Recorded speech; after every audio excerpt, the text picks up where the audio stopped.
ప్రధానంగా రాష్ట్ర ప్రభుత్వం లేదా కాంగ్రెస్ పార్టీ ఒక మంత్రివర్గ ఉపసంఘం ఏర్పాటు చేసింది. 3 రోజుల్లో రిపోర్ట్ ఇమ్మని చెప్పింది. అభిషేక్ మను సింఘ్వి, జస్టిస్ సుదర్శన్ రెడ్డి వీళ్ళతో చర్చలు జరుపుతున్నారు. దీని మీద 3 ఆప్షన్స్ ఉన్నాయి. ఇప్పుడు రాష్ట్రపతి మీద సుప్రీంకోర్టుకు వెళ్ళడం, రెండో ఆప్షన్ ఈ ఏదైతే 42% రిజర్వేషన్, పొలిటికల్ రిజర్వేషన్ ఆర్డినెన్స్ బదులు అసెంబ్లీలో ఆమోదించి జీవో ఇవ్వడం రెండో ఆప్షన్, థర్డ్ రాజకీయ పార్టీ కాంగ్రెస్ పార్టీ పరంగా రిజర్వేషన్ ఇవ్వడం. ఒక్కొక్క ఆప్షన్ పాసిబిలిటీస్ మాట్లాడదాం. ఇప్పుడు రాష్ట్రపతి మీద కోర్టుకు వెళ్తే, సుప్రీంకోర్టుకు వెళ్తే లైక్లీహుడ్ ఏం జరిగే అవకాశం ఉంది? 3 నెలల్లోపు బిల్లు ఆమోదించాలని రాష్ట్రపతి మీద సుప్రీంకోర్టు తీర్పు చెప్పింది. కానీ 3 నెలలైనా రాష్ట్రపతి ఆమోదించలేదు. సో దాని మీద ప్రభుత్వం సుప్రీంకోర్టుకు వెళ్తే రాష్ట్ర ప్రభుత్వం. సో మనము తమిళనాడు గవర్నర్ విషయంలో సుప్రీంకోర్టు రీసెంట్ గా ఇచ్చినటువంటి డెసిషన్ లో మనం చూసినట్టయితే దాన్ని చాలా న్యాయ నిపుణులు, అదేవిధంగా అప్పటి ఉపరాష్ట్రపతి అయినటువంటి ధన్ఖడ్ గారు కూడా దీన్ని ప్రశ్నించడం జరిగింది.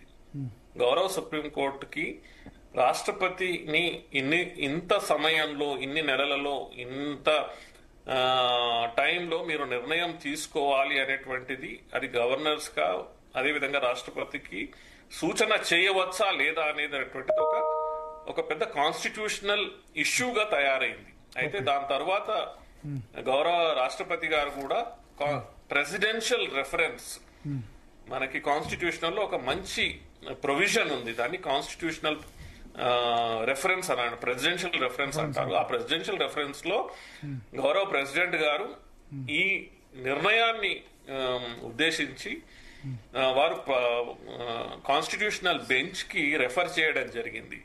ఈ విధంగా సుప్రీంకోర్టు అసలు ప్రెసిడెంట్ నే నిర్దేశించవచ్చా,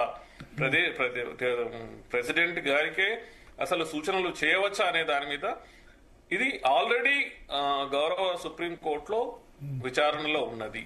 ఇలాంటి సమయంలో ఎప్పటి వరకైతే సుప్రీంకోర్టు ఈ ప్రెసిడెన్షియల్ రెఫరెన్స్ ఏదైతే చేయడం జరిగిందో దాని నిర్ణయం తీసుకోలేనంత వరకు ఇప్పుడు తెలంగాణ ప్రభుత్వము సుప్రీంకోర్టుకి వెళ్ళినా కూడా కానీ సుప్రీంకోర్టు ఏముంటుంది, అయ్యా ఆల్రెడీ మాకు గౌరవ రాష్ట్రపతి గారు ఒక రెఫరెన్స్ పంపించినారు, దాని మీద మేము నిర్ణయం తీసుకున్న తర్వాతే కదా మీరు రాష్ట్రపతి మీద తీసుకొచ్చినటువంటి ఈ కేసుని మేము నిర్ణయించగలుగుతాము అని చెప్తుంది.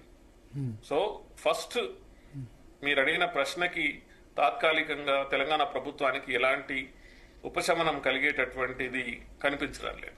ఓకే, అంటే అది ఆ ప్రెసిడెన్షియల్ రిఫరెన్స్ ఉన్నంత కాలం దాని మీద సుప్రీంకోర్టు కూడా ఆ కేసు నార్మల్ గా ఇంకా పెండింగ్ లో ఉంటుంది, అంతే వేసిన అంతే కదా, అంతే ఆల్రెడీ రెఫరెన్స్ ఉంది కదా. సుప్రీంకోర్టు తీర్పు అయితే ఇప్పటికే అమల్లో ఉంది కదా, అమల్ని ఇంప్లిమెంట్ దాని మీద స్టే ఏం లేదు కదా.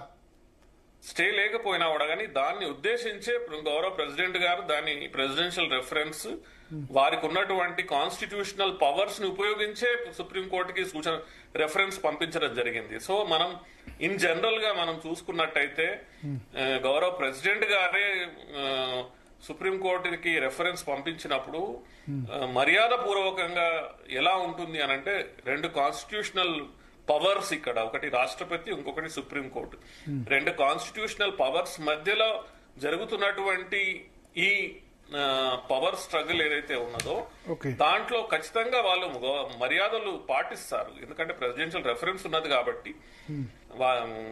ఈవెన్ దో సుప్రీంకోర్టు ఒక నిర్ణయం ఇచ్చిన తర్వాత దాంట్లో స్టే లేకపోయినా కూడా కానీ రాష్ట్రపతి గారిని గౌరవిస్తూ వారు ఎలాంటి నిర్ణయం తీసుకోరు. ఇది మనకు జనరల్ గా మనకి కనిపిస్తున్నటువంటి విషయం. సో లీగల్ గా ఎవరు వెళ్ళినా అదే చెప్తారు. ఇప్పుడు అభిషేక్ మను సింఘ్ అయినా, జస్టిస్ సుదర్శన్ రెడ్డి అయినా ఎవరైనా అదే ఒపీనియన్ వెల్లడించారు.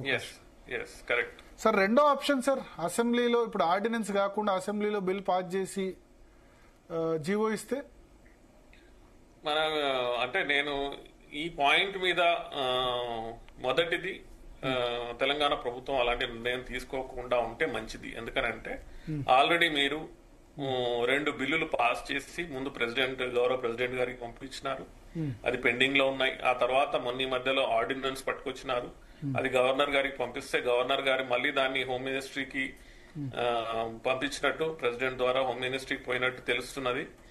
సో మళ్ళీ మీరు ఇంకొకసారి దాన్ని మళ్ళీ ఇంకొక చట్టాన్ని పట్టుకొచ్చి మీరు అసెంబ్లీలో దాన్ని పాస్ చేసినట్టయితే దాన్ని జీవోలా కన్వర్ట్ చేసినా కూడా కానీ మీరు ముందు తీసుకున్నటువంటి 2 నిర్ణయాలు ఏవైతే ఉన్నాయో అవి కొంచెం అంటే మీరు తీసుకున్న నిర్ణయాల మీదనే మీరు అతిక్రమిస్తూ మళ్ళీ కొత్త నిర్ణయాలు తీసుకోవడం అనేది కొంతవరకు సమంజసం కూడా కాదు. అలాంటి నిర్ణయాలు తీసుకోకూడదు కూడా అని నాకు అనిపిస్తుంది లీగల్ గా చూసుకున్నట్టయితే.